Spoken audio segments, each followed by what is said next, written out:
بسم الله الرحمن الرحيم الحمد لله رب العالمين والصلاة والسلام على أشرف المرسلين والمبعوث رحمة للعالمين سيدنا محمد وعلى آله وصحبه أجمعين. Chers musulmans, chers chrétiens, bienvenue à vous à cette nouvelle réponse.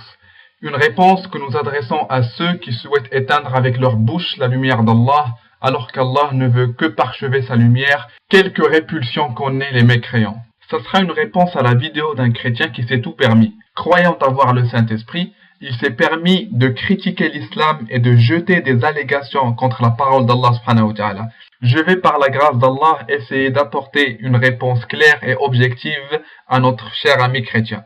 Mais juste avant cela, écoutons-le d'abord.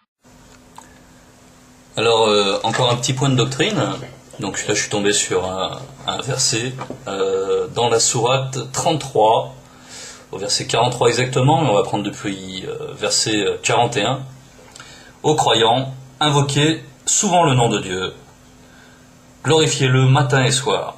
Et sourate 43, c'est lui, avec un L majuscule, c'est lui, donc c'est Dieu, qui prie pour vous, ainsi que ses anges, afin de vous faire passer des ténèbres à la lumière, car Dieu est plein de mansuétude pour les croyants. Bon, on va réfléchir un petit instant. Dieu, d'accord, Dieu prierait pour ses croyants selon ces versets. C'est-à-dire que qui est-ce qui est prié? Qui est-ce qu'on prie? On prie Dieu, mais Dieu il est au-dessus de nous. On est bien d'accord. Donc Dieu, s'il se met à prier, il prie qui? Quelqu'un qui est au-dessus? Ce n'est pas possible. Il se prie lui-même. Ça n'a aucun sens. Tout ceci n'a aucun sens. Aucune intelligence. Preuve que ce livre ne vient pas de Dieu, il vient des hommes qui ont mis leurs pensées, qui ont copié des récits qui existaient déjà, qui ont pris un peu des évangiles, qui ont pris un peu du judaïsme, qui ont pioché aussi dans la médecine grecque de l'époque. Et ce verset est une preuve. Qui Dieu peut prier? Dieu, il va prier qui? Lui-même? Ça n'a aucun sens. C'est risible. Désolé pour vous. Mais si vous aimez la vérité, il va falloir l'observer. Il faut savoir que celui qui a fait la vidéo est un chrétien. Le chrétien, il prend pour divinité Jésus. Le chrétien croit également qu'il a le Saint-Esprit, donc il a Dieu en lui. Il l'inspire lorsqu'il discute, il l'inspire lorsqu'il s'argumente, etc. Et également, le chrétien, il croit en la Bible comme étant la parole de Dieu. Cette même Bible nous décrit les chrétiens et nous dit, si nous ouvrons par exemple la Bible selon Louis II, si nous ouvrons l'Évangile selon saint Marc, le chapitre numéro 16 et le verset numéro 17. Voici les miracles qui accompagneront ceux qui y auront cru. En mon nom, ils chasseront les démons. Ils parleront de nouvelles langues. Nous allons nous arrêter sur ce verset et nous n'allons pas citer le verset 18 qui nous apprend que même si le chrétien il boit du venin, ça ne lui fera absolument rien du tout. Nous, ça ne nous intéresse pas. Nous ne voulons pas avoir des problèmes avec les autorités. Nous allons simplement nous arrêter au verset 17 qui nous dit que ce chrétien qui a fait l'allégation, il parle toutes les langues. Toutes les langues qui lui sont nouvelles, normalement, il doit les parler s'il croit en Jésus, etc. Donc l'arabe, pour notre cher ami chrétien, va être quelque chose qu'il comprend parfaitement. Mais pour mes frères musulmans et mes sœurs musulmanes qui ne sont pas arabophones, nous allons procéder à un petit cours linguistique, un cours d'arabe très très basique, afin qu'on puisse comprendre ce que dit vraiment le verset. Mais juste avant cela, j'aimerais rappeler un point très très important. Allah subhanahu wa ta'ala dans sourate Yusuf, sourate Joseph, donc numéro 12, Allah subhanahu wa ta'ala il nous dit dans son tout début, Alif Lam Ra, tilka ayatul kitabil mubin, inna anzalnahu qur'anan arabiyyan la'allakum ta'qilun. Donc pour traduire, Alif Lam Ra, tels sont les versets du livre explicite. Nous l'avons fait descendre un Coran en langue arabe afin que vous raisonniez. Donc, pour comprendre ce verset-là, Allah subhanahu wa ta'ala nous dit que le vrai Coran est en langue arabe. car toute chose qu'Allah subhanahu wa ta'ala nous a donnée contient une vie en elle. Si nous prenons par exemple les arbres, elles ont une vie. Si nous prenons les molécules, etc., elles ont toutes une vie. Il est également de même pour la parole d'Allah subhanahu wa ta'ala qui est en arabe. À chaque fois que nous la lisons ou bien que nous la relisons, nous nous apercevons qu'il y avait des choses cachées qu'on a découvertes, etc. Concernant les traductions en français ou bien en une autre langue, peu importe l'expertise du traducteur, peu importe son niveau, celle-ci ne vaudra jamais le Coran. Le vrai Coran, les vraies réflexions doivent se faire en langue arabe. Car c'est en cette langue-ci que le Coran reflète sa totale grandeur et sa perfection. C'est pourquoi nous allons, Inch'Allah, essayer de voir ce que veulent dire réellement les versets en langue arabe et vous allez même vous apercevoir que même en langue française, l'allégation ne tient pas debout et peut être facilement réfutable. L'arabophone qui a vu l'allégation de notre cher ami chrétien ne peut que rigoler et rire des arguments qu'il a présentés. À savoir que par exemple en arabe, un verbe, s'il est employé avec un préfixe ou bien avec un suffixe, alors son sens change. Et pour donner un exemple similaire, nous allons prendre par exemple l'anglais. En anglais, il y a ce qu'on appelle les phrasal verbs. Ces verbes-là, en fait, si un même verbe, lorsqu'il est employé avec d'autres mots, ce verbe-là change de sens.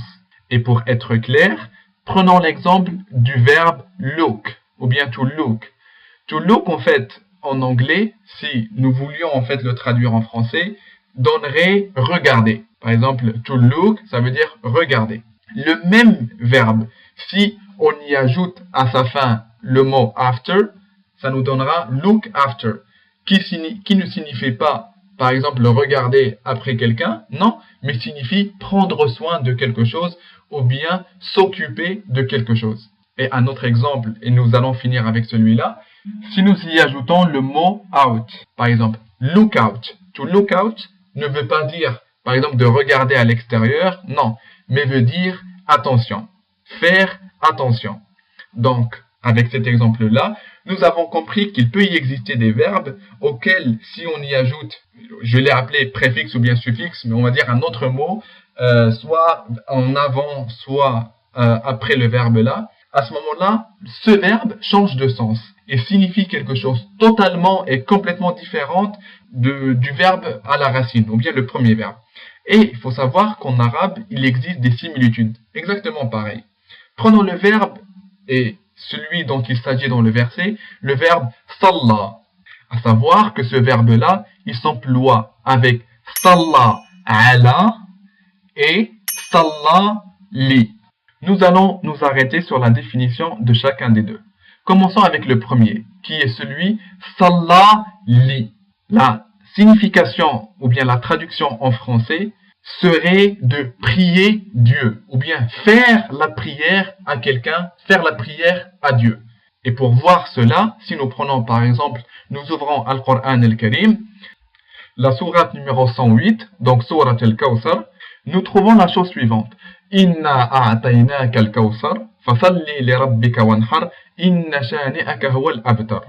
D'accord. Donc ici, en fait, le verset qui nous intéresse, c'est le deuxième verset, où nous lisons « Fasalli li rabbika wanhar ».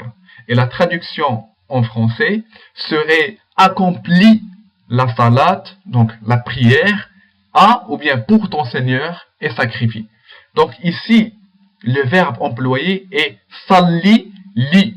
Salli li. C'est pourquoi, en fait, il a traduit, la traduction est exacte, qui est celle de faire la prière, d'accomplir la prière d'adoration qui ne doit être dirigée qu'envers Allah subhanahu wa ta'ala et ne doit pas être faite à quelqu'un d'autre. Et il faut savoir également que le même verbe, celui qui est salla, peut s'employer avec ala. Salla ala. Et comme en anglais, il signifie autre chose. Et la traduction exacte de Salla ala serait de bénir ou bien d'apporter la bénédiction ou bien d'apporter la miséricorde ou bien demander l'apport de miséricorde ou bien de bénédiction, selon en fait celui qui fait cet acte-là. Et il y a plusieurs exemples dans le Coran. Si nous ouvrons par exemple Sourate al-Baqarah, donc la sourate numéro 2, et le verset numéro 156. 156. Nous lisons. أولئك عليهم صلوات من ربهم ورحمة وأولئك هم المهتدون. Donc, la traduction en français, mais juste avant de donner la traduction, si vous avez bien écouté ce que j'ai dit en arabe, c'est أولئك عليهم صلوات من ربهم. Ici, le verbe salla est employé avec ala. Donc, le verset nous dit quoi? Nous dit que salawatun min rabbihim, que Dieu, il fait ses prières sur les personnes, par exemple. Et si nous voyons en fait la traduction qui a été donnée en français, donc c'est exactement le même verbe de l'allégation. Nous lisons quoi? Ceux-là reçoivent des bénédictions de leur Seigneur, ainsi que la miséricorde, et ceux-là sont les bien guidés. Exactement le même verset de l'allégation, et il a été traduit par reçoivent des bénédictions de leur Seigneur. Et la traduction est juste. Pourquoi? Parce que ce n'est pas Salla li qui est employé, mais Salla ala. Et le traducteur pouvait facilement dire ceux-là reçoivent des prières de leur Seigneur, ainsi que la miséricorde, et ceux-là sont les bien guidés. Mais comme je l'ai dit au départ, il y a certains mots, ou bien certaines phrases, ou bien même certaines expressions en arabe qui ne peuvent pas être traduites ni en français, ni en d'autres langues. Parce que ce sont des langues qui ne sont pas aussi riches qu'en arabe. En arabe, on peut formuler des choses qu'on ne peut pas faire en d'autres langues. Et ce verset-là, s'il était dit « Ceux-là reçoivent des prières de leur Seigneur », ça se comprendrait « reçoivent des bénédictions de leur Seigneur », comme nous allons, Inch'Allah, le montrer par la suite.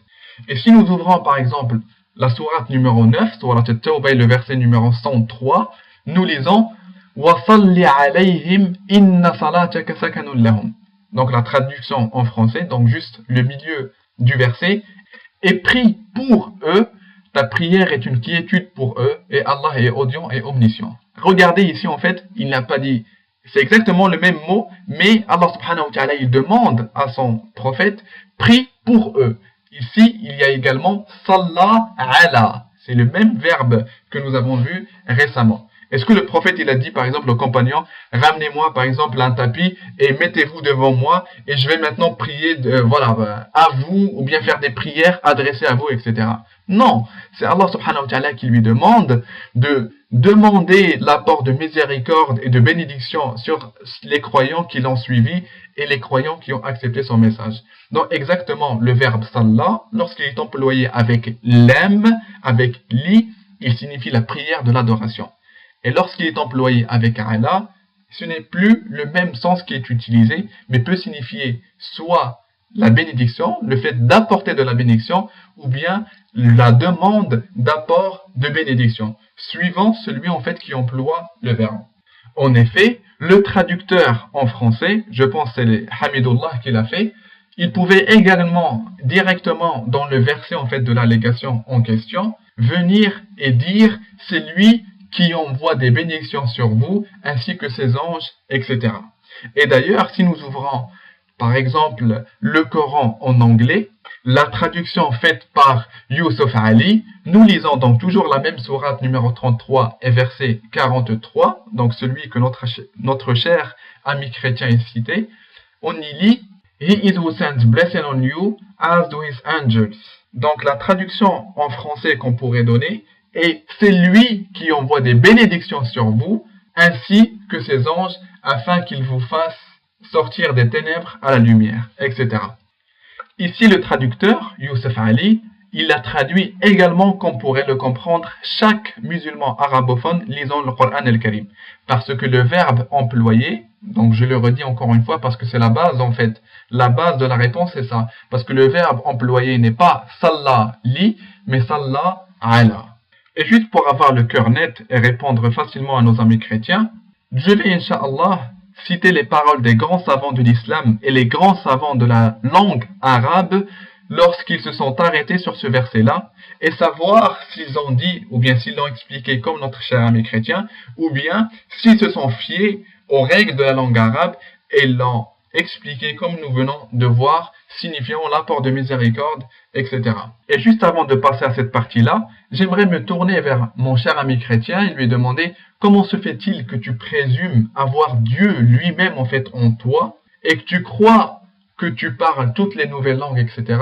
et tu n'as même pas su faire cette petite différence entre deux verbes. Comment veux-tu que je croie que tu as ces deux éléments-là, donc Dieu en toi et tu parles toutes les langues, alors que même une subtilité qu'un enfant en école primaire pourrait faire et toi tu ne la fais pas. Inch'Allah, nous allons attendre sa réponse. Alors, avant de citer, Inch'Allah, les paroles des grands savants de l'islam, on va faire quelque chose de très très simple. Une chose toute simple. C'est faire ouvrir le Coran al-Karim en français et nous arrêter nous-mêmes sur le verset. Nous-mêmes sur le verset et essayer de comprendre ce qu'il dit. Donc voici le Coran al-Karim. Ouvrons la sourate Al-Ahzab, la sourate numéro 33, et lisons le verset numéro 43. C'est lui qui prie sur vous, ainsi que ses anges, afin qu'il vous fasse sortir des ténèbres à la lumière. Et il est miséricordieux envers les croyants. Très bien. Je sais que notre cher ami chrétien n'a pas l'habitude avec les Écritures, puisque sa croyance ne se base pas sur la Bible, mais simplement sur ses passions et sur ce que dit l'Église. Mais juste au-dessous du verbe prier, ici que nous voyons dans le verset, il y a un petit 4. Vous voyez, le petit 4, en fait, celui-là, il signifie quoi? Il signifie qu'il y a une référence, ou bien une explication donnée, une explication marginale. Il faut s'y référer pour comprendre le verset. Et lorsque nous descendons juste un tout petit peu en bas, nous lisons « Prie sur vous ». La prière d'Allah est une bénédiction et celle des anges est une demande d'absolution des péchés. Exactement ce que nous avons dit auparavant. Donc il suffit tout simplement d'être sincère et de savoir que le petit 4 en fait, ou bien le petit 2, ou bien n'importe quel chiffre se trouvant comme ceci, cela signifie que référez-vous au numéro en bas de page et vous allez comprendre le verset. Mais je ne sais pas si le Saint-Esprit qu'a notre cher ami chrétien qui l'aveugle et qui l'empêche de voir en fait, de descendre un tout petit peu en bas de page pour comprendre, ou bien si c'est autre chose, nous allons de même attendre sa réponse. Alors, je vais commencer Inch'Allah avec le livre référence de la langue arabe. Le livre qui relate toute la langue arabe, celui de Lisan al-Arab, de Ibn Mandour rahimahullah. Ce livre est la référence de la langue arabe.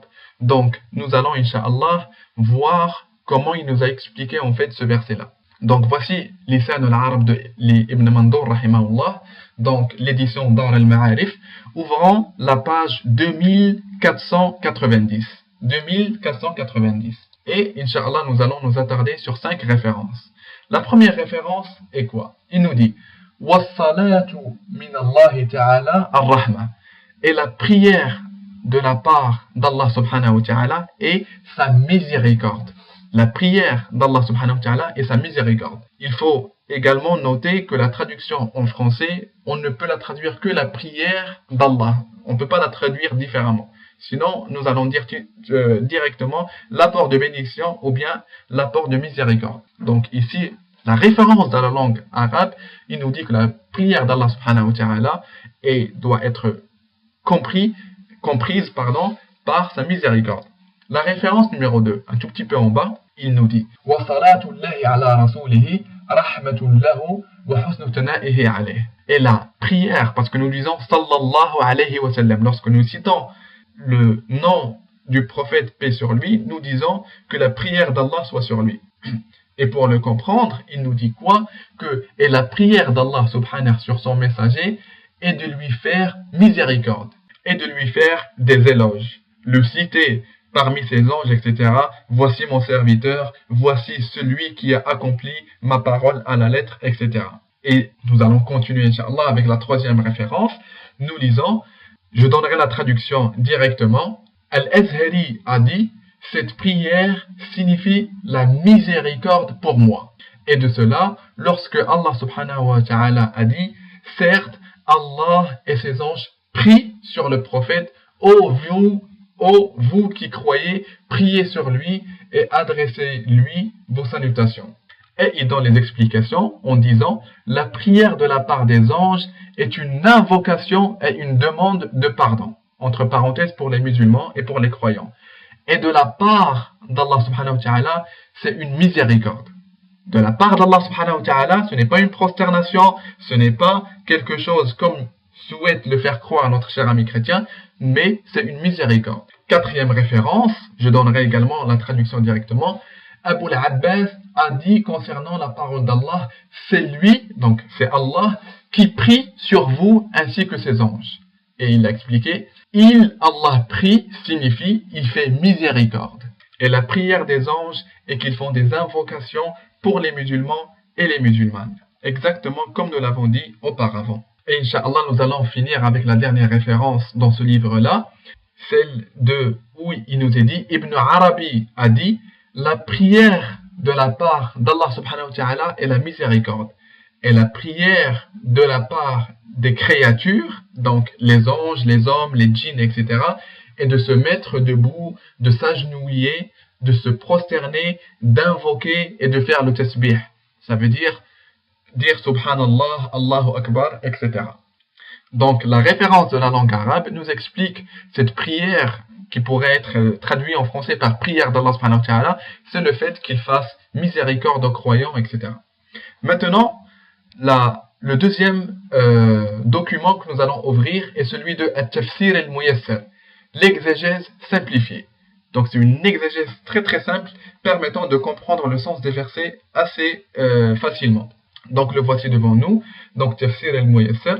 Donc nous allons ouvrir Inch'Allah la page numéro 423. Donc c'est une annotation également sur le verset. Donc le même verset de Surat al-Ahzab, Surat numéro 33 et verset 43. Nous lisons. Et je vais donner la traduction directement. Donc l'annotation nous dit quoi? Concernant le verset 43, c'est lui, Allah, qui vous fait miséricorde et qui vous fait des éloges et ses anges font des invocations pour vous, afin qu'Allah vous fasse sortir des ténèbres, de l'ignorance et de l'égarement à la lumière de l'islam. Encore une fois, cette prière d'Allah subhanahu wa ta'ala est simplement le fait qu'il fasse des miséricordes pour les musulmans et pour les croyants. C'est celle des anges et le fait qu'ils font des invocations pour qu'Allah subhanahu wa ta'ala puisse nous pardonner. Remarquez que cette exégèse s'appelle l'exégèse simplifiée. Simplifiée. Que notre cher ami chrétien, avec le Saint-Esprit qu'il a et avec le verset biblique qu'il comprend toute la langue arabe, n'a même pas pu le comprendre par lui-même. Ça concernait en fait le deuxième document. Maintenant, nous allons ouvrir Tafsir al-Tabari. Tafsir al-Tabari, le grand imam Tabari, nous aussi en fait, il s'est arrêté sur ce verset-là et nous l'a expliqué. Il nous dit dans le volume numéro 19 et la page numéro 123, et je donnerai également la traduction directement. À noter que vous pouvez suivre en fait toutes les références à l'aide du PDF que vous allez trouver Inch'Allah dans la description. Vous aurez toutes les références en langue arabe et en langue française. Donc je dis, concernant celui Allah qui prie sur vous, ainsi que ses anges, Allah subhanahu wa ta'ala nous dit, votre Dieu à qui vous faites beaucoup d'invocations et que vous glorifiez à la pointe et au déclin du jour, si vous faites cela, c'est lui qui vous fait miséricorde et qui vous fait des éloges. Et ses anges font des invocations pour vous. En plus, c'est vrai, si nous lisons le verset 42 de la sourate en question, Allah subhanahu wa ta'ala nous demande de faire des invocations et de le citer jour et nuit.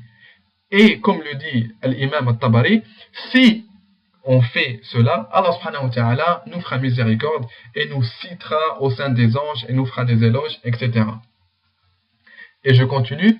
Et il a été dit que la signification de c'est lui, Allah, qui prie sur vous ainsi que ses anges, et qu'Allah subhanahu wa ta'ala propage ou bien diffuse sur vous les plus belles paroles dans ses serviteurs. Et concernant, afin qu'il vous fasse sortir des ténèbres à la lumière, il a été dit, les anges d'Allah subhanahu wa ta'ala vous font des invocations et Allah subhanahu wa ta'ala vous fait sortir de l'égarement à la guidée et de la mécréance à l'islam. Encore une fois, la prière d'Allah subhanahu wa ta'ala n'est que le fait qu'il fait miséricorde à ses croyants et qu'il fait des éloges à ses serviteurs qui ont respecté sa parole et qui l'appliquent comme il se le doit.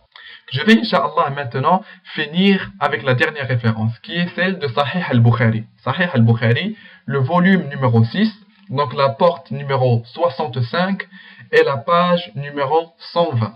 Cette porte-là, en fait, elle parle du verset où Allah subhanahu wa ta'ala, il a dit, certes, Allah et ses anges prient sur le prophète, ô vous qui croyez, priez sur lui et adressez-lui vos salutations.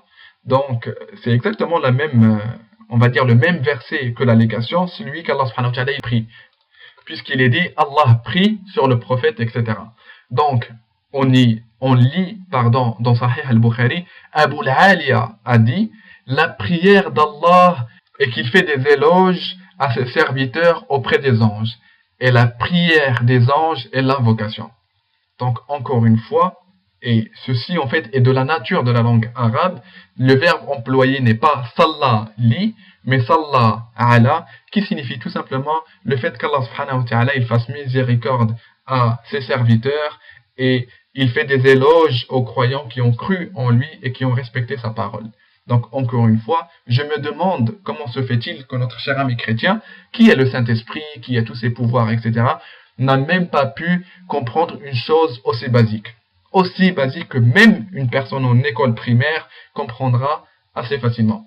Et j'admire son courage qu'en 1400 ans, personne n'a eu l'intelligence de notre cher ami chrétien. Bravo. Donc, ainsi, nous avons complètement démoli cette allégation et nous avons montré qu'Allah subhanahu wa ta'ala ne prie pas. Exalté soit-il de ce fait-là qu'on ne peut attribuer ou bien dire qu'Allah subhanahu wa ta'ala le fait. Bien au contraire, c'est lui qui reçoit notre adoration et qui reçoit notre prière, etc. Allah subhanahu wa ta'ala, il ne fait que apporter et bénir ses serviteurs et il fait des éloges aux croyants qui ont cru en lui. Mais nous n'allons pas finir la vidéo ici.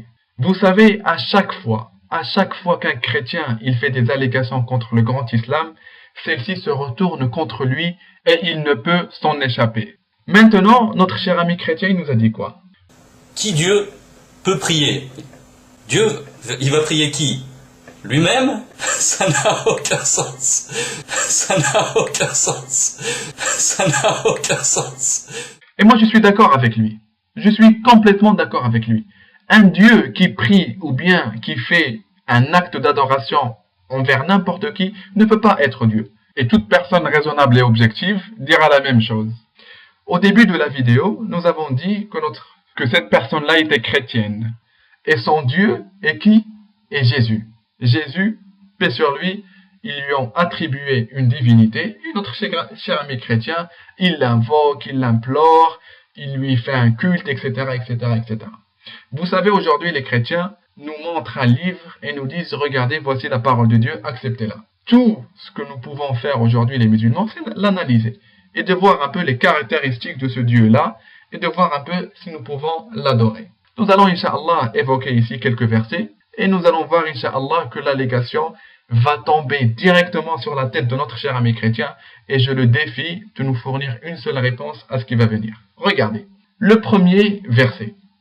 Si nous ouvrons la Bible, nous allons toujours choisir celle de Louis II, mais bien évidemment, vous pouvez ouvrir une autre si vous voulez. L'Évangile selon Saint Luc, chapitre numéro 5 et verset numéro 16. Et lui, parlant de Jésus, il se retirait dans le désert et priait. Est-ce qu'on peut relire ou pas? C'est lui, Jésus, le Dieu de notre cher ami chrétien, il se retirait dans le désert, et il a fait quoi? Et priait, et priait. Ça, c'est le Dieu de notre cher ami chrétien. Je ne vais pas commenter, mais je vais laisser notre cher ami chrétien commenter lui-même. C'est-à-dire que, qui est-ce qui est prié? Qui est-ce qu'on prie? On prie Dieu, mais Dieu, il est au-dessus de nous. On est bien d'accord. Donc Dieu, s'il se met à prier, il prie qui? Quelqu'un qui est au-dessus? Ce n'est pas possible.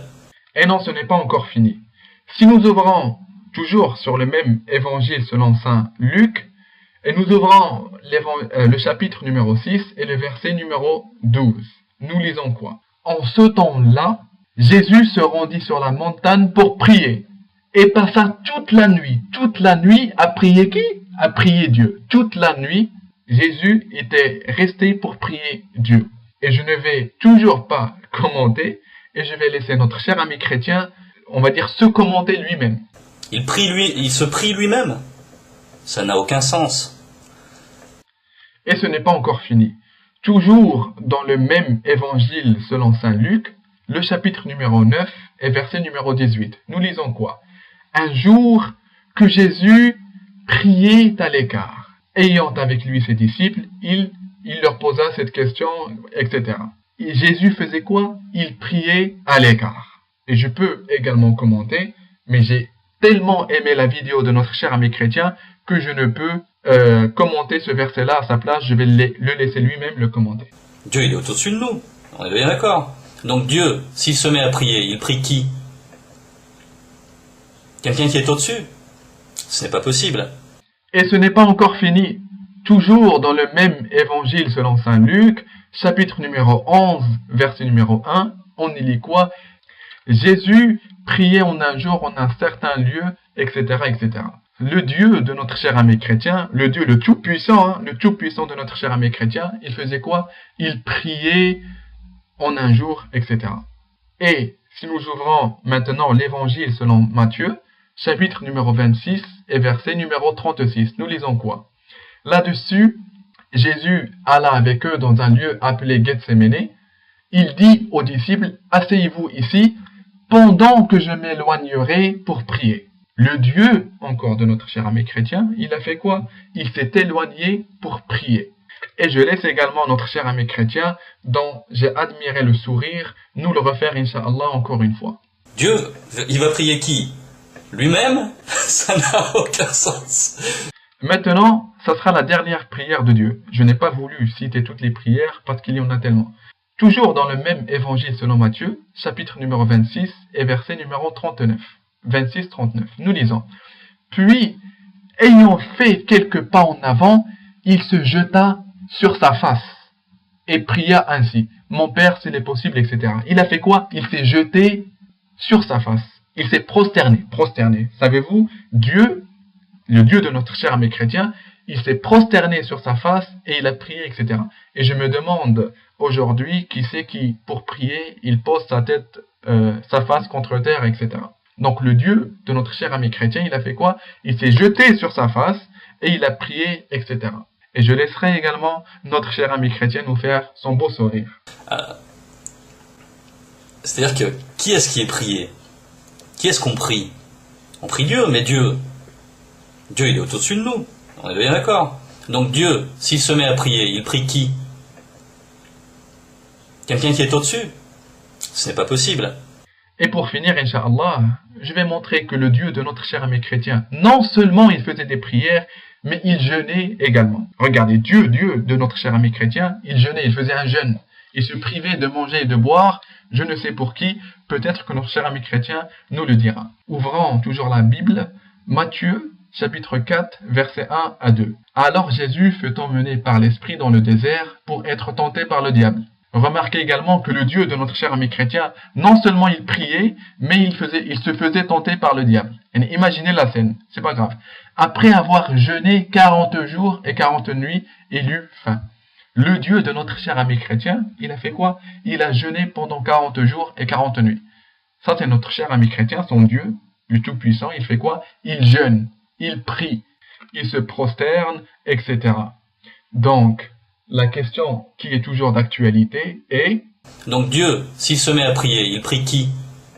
Face à cette choquante réalité et face à ces faits qui démontrent clairement qu'il ne peut s'agir de Dieu, que Jésus ne peut être en aucun cas Dieu, les chrétiens nous fournissent une soi-disant réponse. Donc maintenant ici, on va anticiper la réponse de nos chers amis chrétiens et on va y répondre pour gagner du temps. Les chrétiens vont nous dire quoi? Mes musulmans, vous n'avez pas le Saint-Esprit, vous ne comprenez pas la Bible. En vérité, Jésus avait une double nature, une nature humaine et une nature divine. Donc lorsqu'il prie, c'est sa nature humaine qui prie et non sa nature divine. Donc en d'autres termes, Jésus il avait les deux natures en même temps. Il était humain et divin en même temps. On ne va pas, pour ne pas trop étrangler nos amis chrétiens, nous allons supposer que, allez, Jésus il a la double nature, etc. Mais nous avons également quelques questions à leur poser. Comment se fait-il? Ok, Jésus avait une double nature. Cependant, lorsque nous ouvrons la Bible, l'évangile selon saint Jean, chapitre numéro 20 et verset 17, nous disons, Jésus, regardez, il a dit cela, Jésus il a dit cela, je monte vers mon Père et votre Père, vers mon Dieu et votre Dieu. Jésus, comme il a dit, comme il va dire, ou bien ils vont dire, nos chers amis chrétiens, Jésus, il avait la double nature, humaine et divine. Et en même temps, il a dit quoi? Je monte vers mon Dieu. Donc en fait, il monte vers lui-même. Je ne sais pas si il faut avoir le Saint-Esprit pour comprendre cela, mais on ne peut pas monter vers soi-même. Je pense que je ne vais pas rire pour me moquer, mais c'est quelque chose qui est illogique et qui montre clairement une fuite de nos chers amis chrétiens à cette choquante réalité. Et nous n'allons pas nous arrêter sur le fait que une personne ne peut pas avoir les deux natures en même temps, etc. Mais ce que nous allons faire, c'est faciliter la tâche à nos chers amis chrétiens. Avec une récompense en plus. Une récompense que vous allez voir, Inch'Allah. Il y a un verset biblique qui pour moi est le verset fondamental. Le verset que tout musulman doit apprendre. Lorsque nous ouvrons la Bible, dans l'Évangile selon Saint Jean, chapitre numéro 18, versets 19 et 20. Nous lisons. Le souverain sacrificateur interrogeait Jésus sur ses disciples et sur sa doctrine. Le souverain sacrificateur, il a interrogé Jésus sur sa doctrine. Donc, le Dieu de notre cher ami chrétien, il avait une doctrine, une croyance, etc.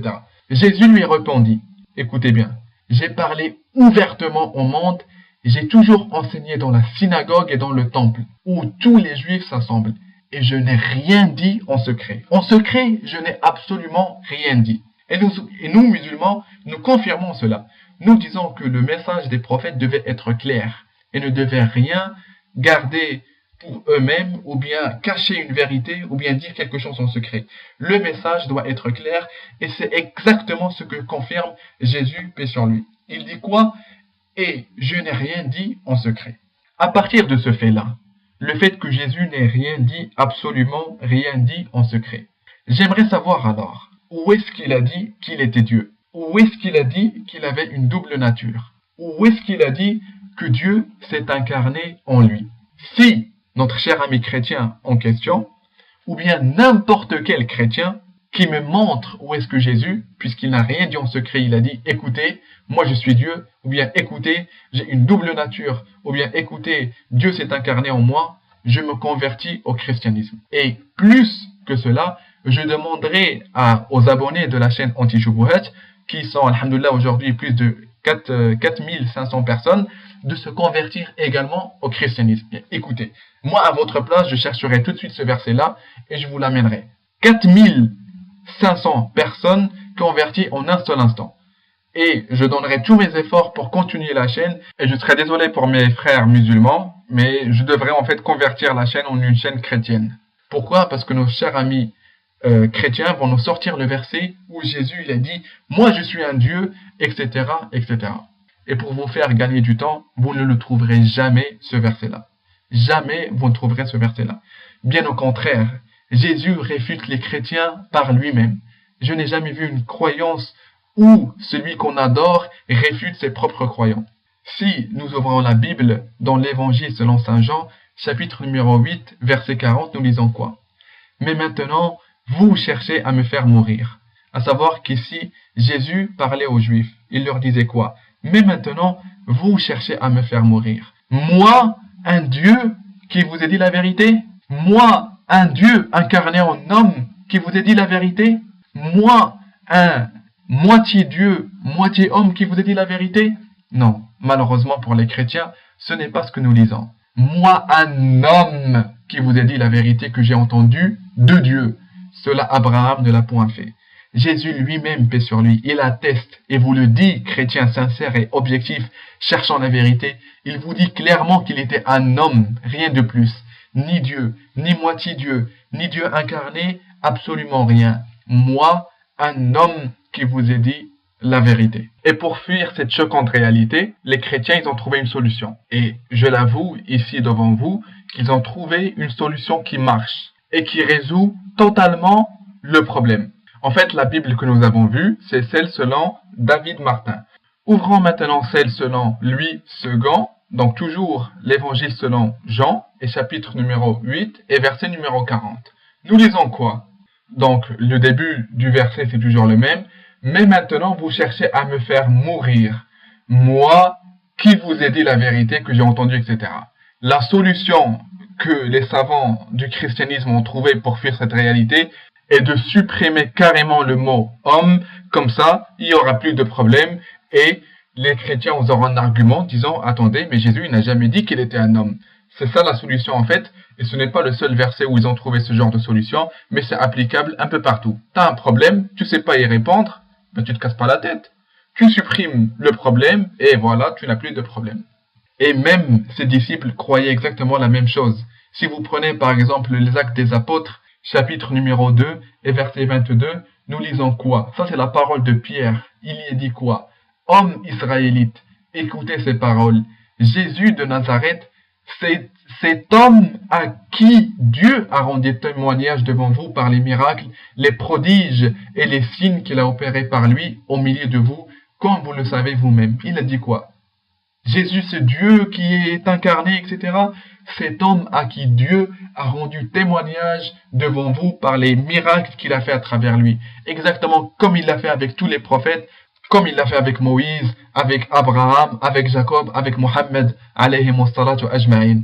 Exactement la même chose attestée par les disciples de Jésus, disant que Jésus, c'est homme et non pas c'est moitié homme, moitié Dieu, comme vont dire nos chers amis chrétiens.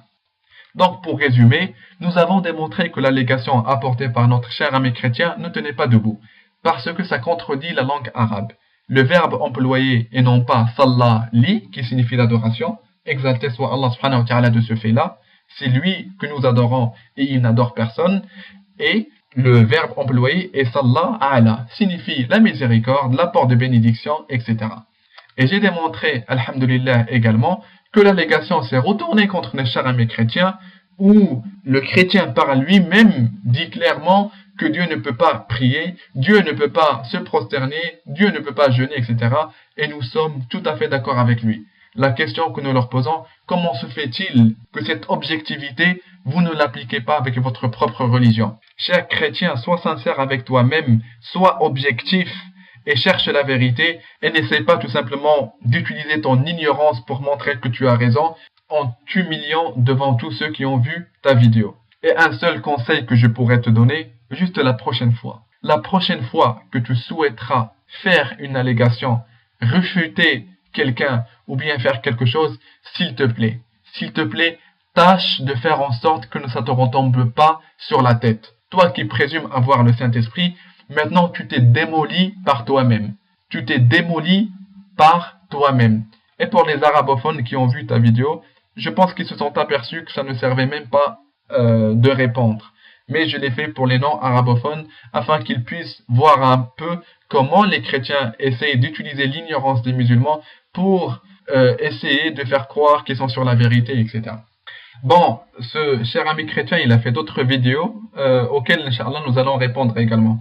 Bon, à la fin en fait de la même vidéo à laquelle nous avons répondu aujourd'hui, il parlait en fait est-ce que Dieu est amour en s'appuyant sur un verset coranique. Je pense que le verset coranique en fait il répond lui-même à l'allégation, mais je vais Inch'Allah la traiter dans une vidéo séparément. Voilà, donc je vous remercie d'avoir visionné la vidéo jusqu'au bout et j'aimerais simplement vous dire que dans la description de la vidéo, il y a un fichier PDF et également un document Word dans lequel vous trouverez tous les arguments avec un imprimé écran de chaque argument des livres, voilà, des savants musulmans, des savants de la langue arabe, etc. Ça vous permettra de garder en fait ces arguments chez vous, sur votre PC, si jamais vous en avez besoin.